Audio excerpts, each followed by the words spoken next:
Electricity Trading PLC. This is someone that neither him nor me knows that I would even work in REA, talk less of being the MD of REA. But one thing that is very common was that from that time, every single time I meet Engineer Kawu, we tend to have a very common understanding. And he treats me with so much respect, dignity, and in fact, there was a time that he dashed me money.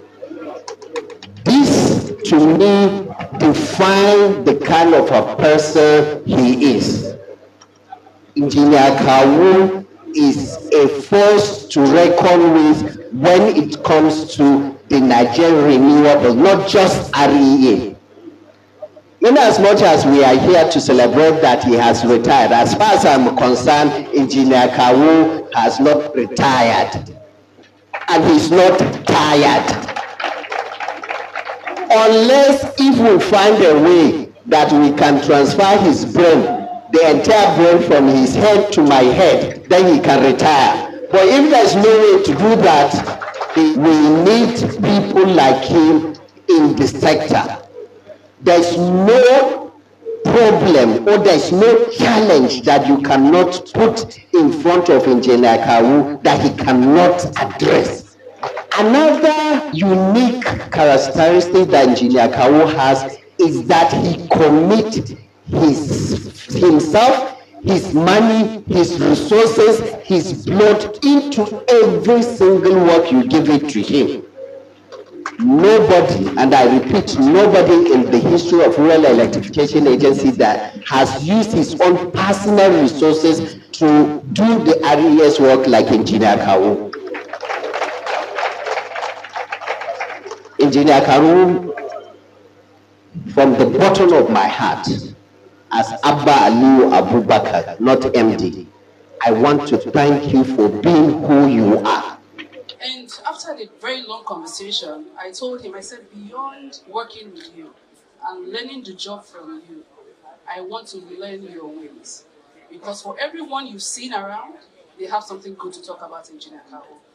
A lot of people, even before I came into REA, everybody kept saying, oh, he's such a good man, such a great man.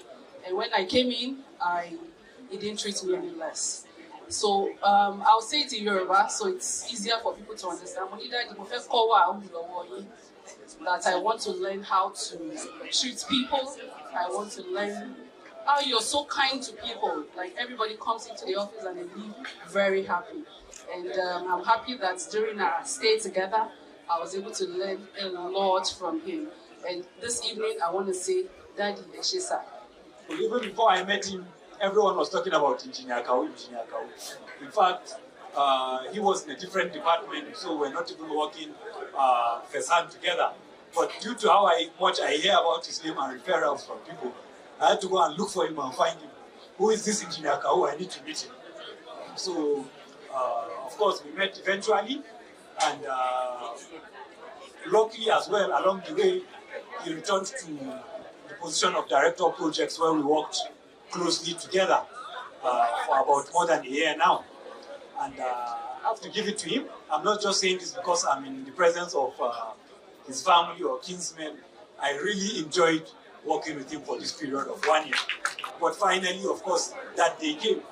And for me, I'm even so fond of him that even after his retirement, I think, Director, I've been calling you for about a month or so after your retirement. I still call him. In fact, the last time I called him, he was at an event somewhere. I felt very bad, you know. So even till now, I'm trying my best not to call you as often.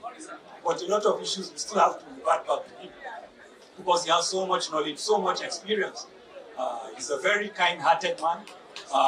His reach in REA goes beyond just the technical services of his department. A lot of people see him as a father. He's a very fatherly figure. And I know for us at REA, maybe this is the end, but for our relationship outside REA, I know this is just the beginning. There's so much potential he has, and we wish him well and wish him the very best in whatever he does in life.